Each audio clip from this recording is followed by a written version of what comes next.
Welcome to another deep dive. Today we're looking into cryptocurrency theft, and you've sent over some really interesting stuff from experts about, well, how it's happening, why this is such a persistent problem. Yeah. We're talking about like billions of dollars vanishing, Yep. not just through these big exchange hacks you hear about, but also individual wallets getting compromised. Right. And yeah, you bring up a good point there with the individual wallets. I think that's where we see a lot of misconceptions about the security of, blockchain in general. People think, oh, blockchain, that's secure, so my wallet must be safe. But it's unfortunately not always that simple. So, okay, let's set the scene here. You sent over this report highlighting that a recent hack on the Bybit exchange, we're talking about $1.5 billion worth of Ethereum just gone overnight. Poof, gone. Yeah. And on top of that, 2024 saw something like $2.2 billion stolen in crypto. That makes it, get this, the fourth year in a row with losses over $1 billion. It's pretty alarming when you think about it. I mean, that Bybit hack is like a really stark reminder of how vulnerable even these supposedly secure platforms can be. And the fact that we're seeing these huge thefts happening more and more often, year after year, it's definitely a red flag. It's crazy to think that this is just happening year after year. And you highlighted something pretty surprising in your research, and that's the involvement of North Korea in all this.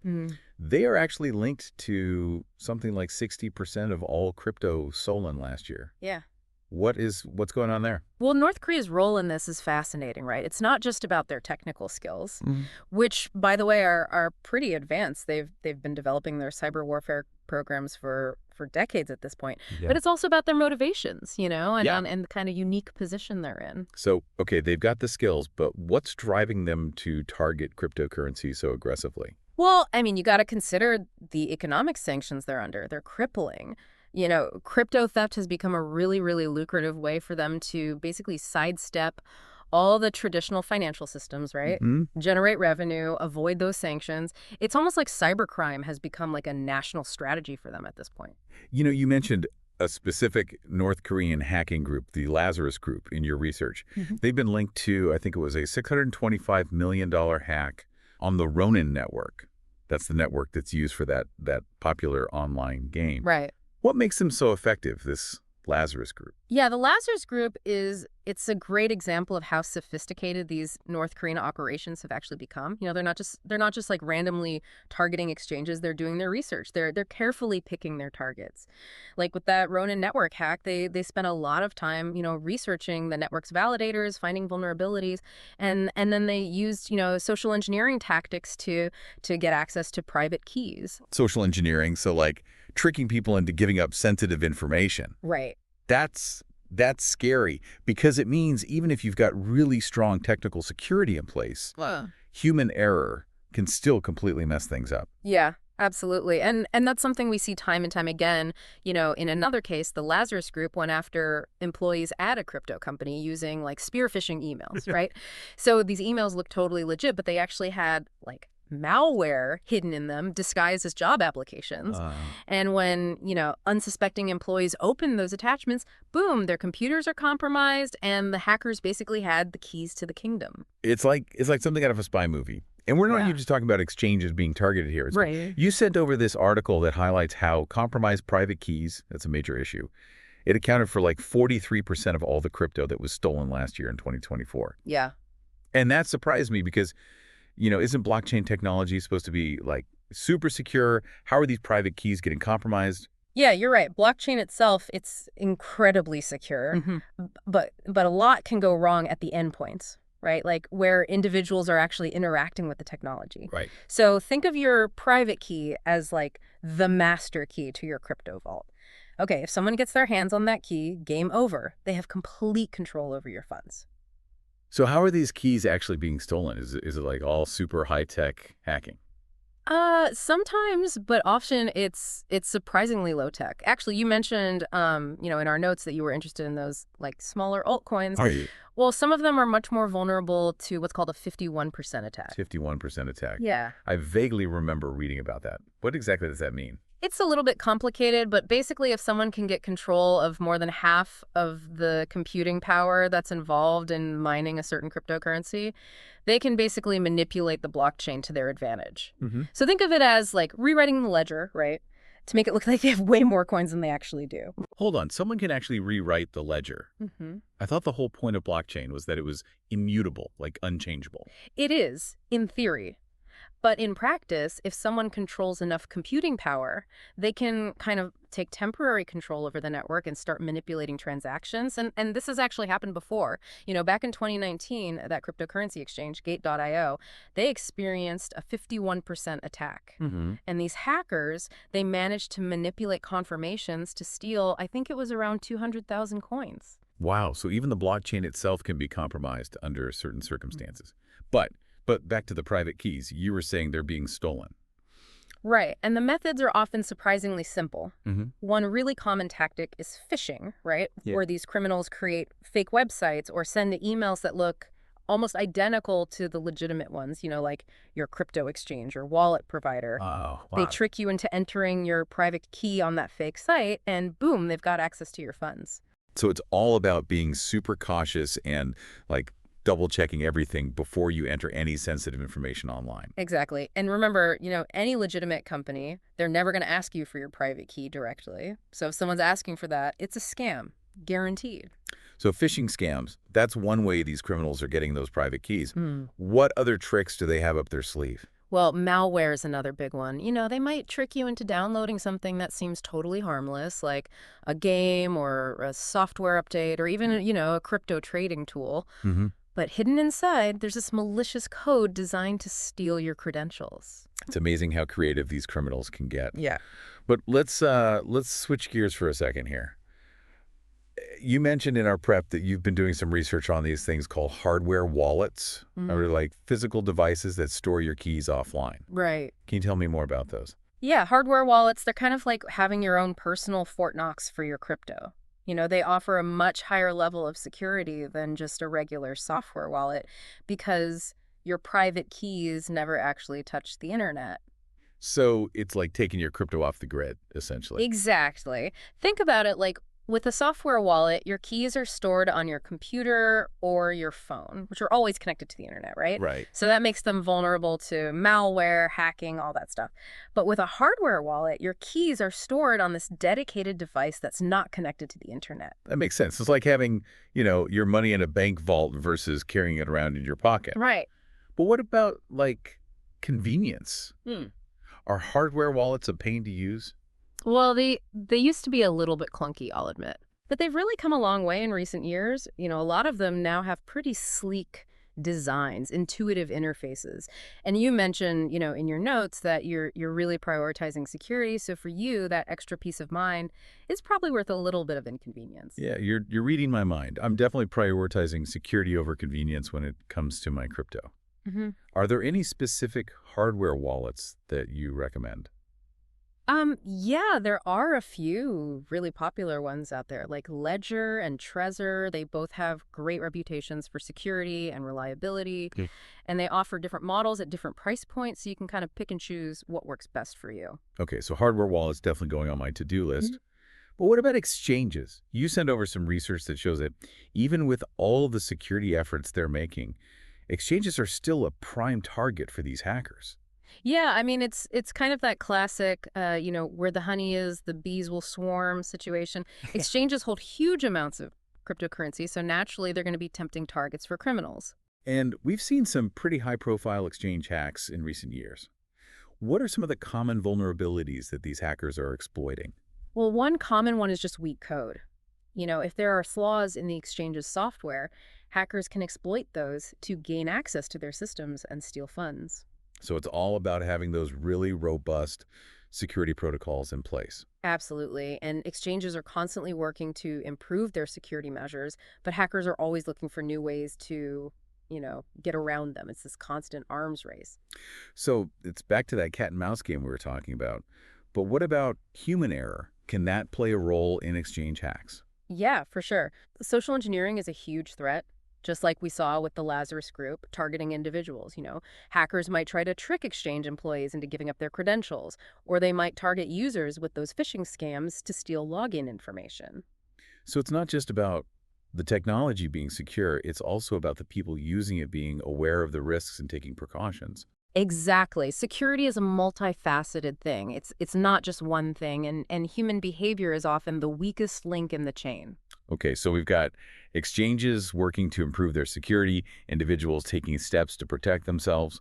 What about law enforcement? Are they doing anything to, like, crack down on this crypto theft? Oh, yeah. They're definitely getting more involved. We're seeing more specialized cybercrime units being formed within these law enforcement agencies, and they're developing new techniques for tracking stolen cryptocurrency. Actually, you were asking earlier about traceability. Yeah. It's not as hopeless as it might seem. Really? So even if someone steals your crypto, Yeah. there's a chance you could get it back? There's always a chance. Law enforcement is getting much better at tracing transactions on the blockchain, even when criminals try to use those things called mixers. Mixers? Yeah. What are those? Well, think of a mix like a giant washing machine for cryptocurrency. Okay. So criminals use these mixers to blend their stolen coins with legitimate funds, making it harder to trace the money back to them. So they're basically trying to launder their digital loot. Exactly, yeah. But it's not a foolproof method. There are these blockchain analytics firms. They're developing pretty sophisticated tools that can actually de-anonymize transactions and trace the flow of funds, even through mixers. Oh, wow. So the good guys are catching up. They are, and that's really encouraging. It's this constant game of cat and mouse, but law enforcement is getting much more adept at playing in this new digital arena. That's good to hear. Yeah. It gives me some hope that this whole wild west of crypto theft might eventually become a little bit more civilized.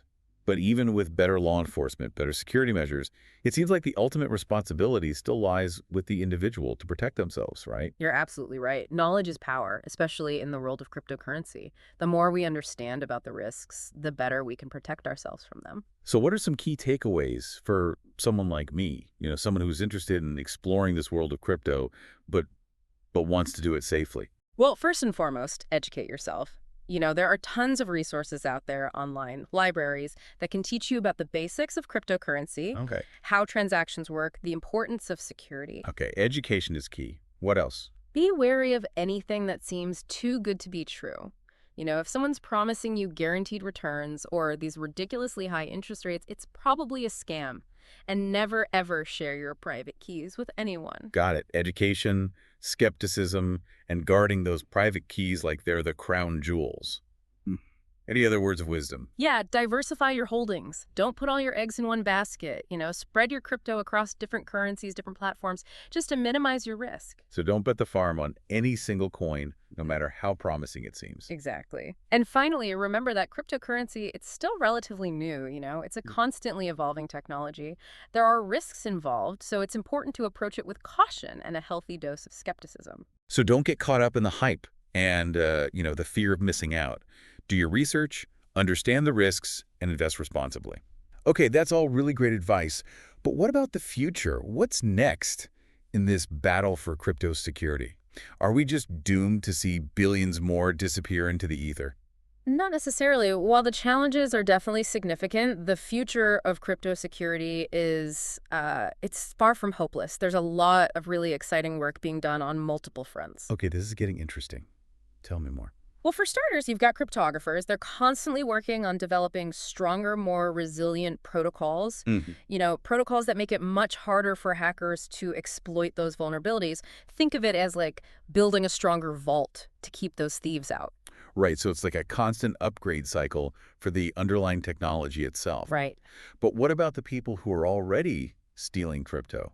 How do we stop them?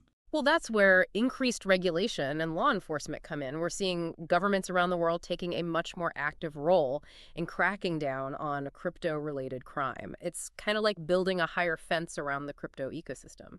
So more laws, more cops on the beat, so to speak. But criminals are pretty good at finding ways around laws, aren't they? That's true, which is why education is arguably the most important piece of the puzzle. It's like giving everyone a map of the minefield so they can avoid stepping on those dangerous explosives. By empowering individuals with the knowledge and tools they need to protect themselves, we can really cut down on how effective these scams and hacks are. So it's about making everyone just a little bit more tech savvy and security conscious. Exactly. Knowledge is power, especially in the world of cryptocurrency. You mentioned that these cryptographers are working on new protocols to make things more secure. Are there any specific advancements that you're particularly excited about?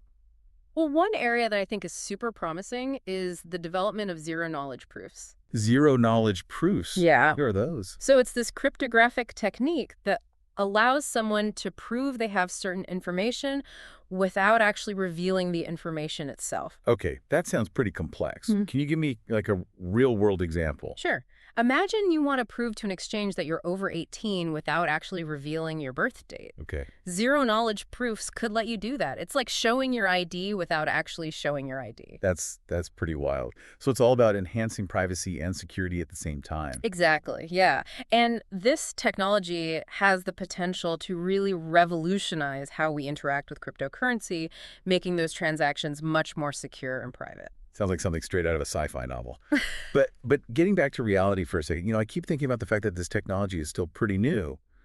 Are there any like historical parallels we can look at for guidance here? Well, the early days of the internet are actually a pretty good analogy. It was a bit of a wild west back then, full of scams and uncertainty. Yeah. But as the technology matured, security improved, regulations were put in place, and the internet became, well, an integral part of our lives. That's a good point. We tend to forget how, disruptive and even kind of chaotic these new technologies can be in their early stages. Exactly. And I think we're seeing that same kind of evolution happening with cryptocurrency as more people adopt it, as Yeah. the technology gets more mature, and as regulations catch up, we can expect to see those improvements in security and hopefully, a decrease in theft.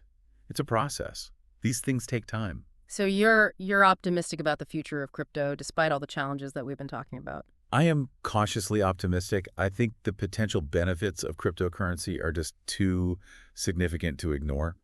Things like financial inclusion, increased transparency, reduced transaction costs.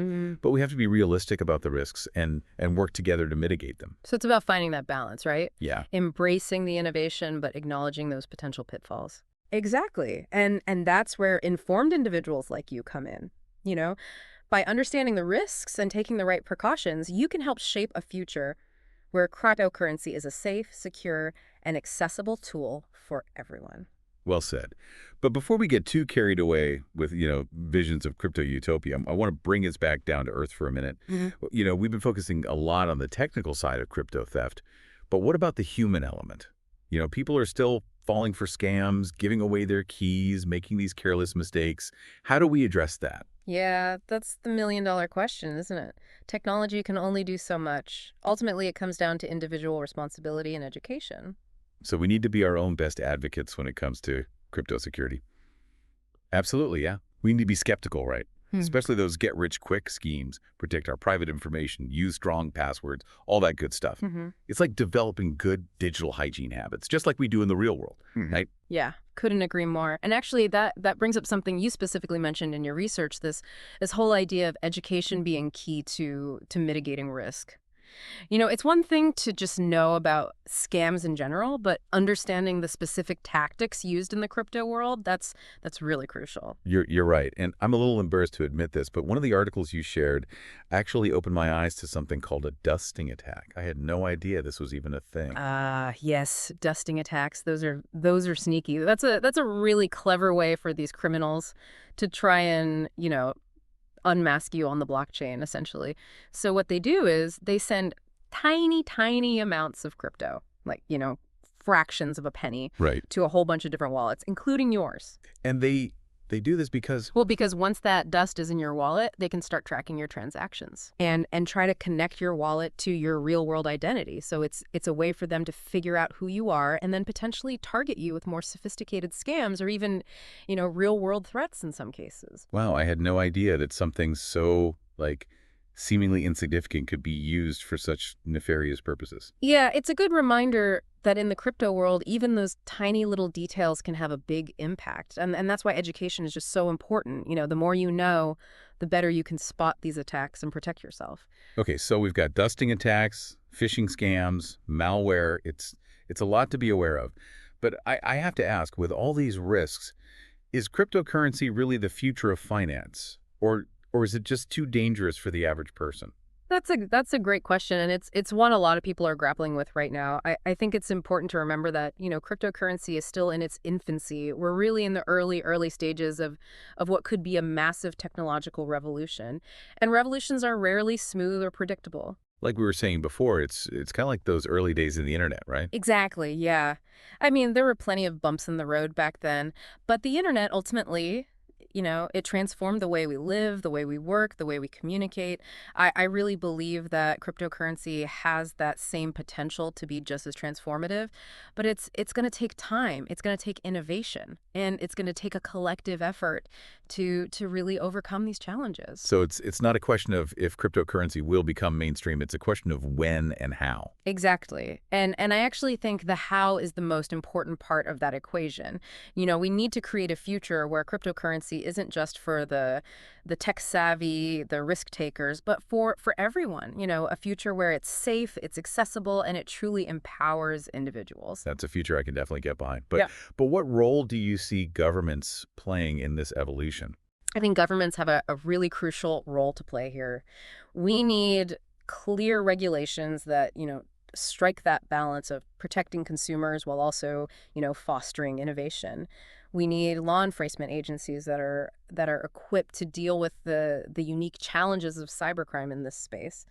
And we need educational initiatives, things that really empower people to make informed decisions about their digital assets. It sounds like a lot of pieces need to fall into place. Yeah, they do. But I'm optimistic. We're seeing progress on a lot of different fronts. Governments are starting to take crypto more seriously.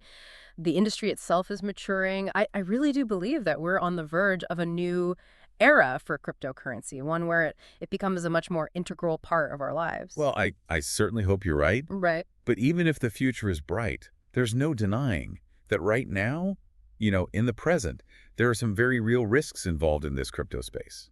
Absolutely. And that's why it's so important to have conversations like this.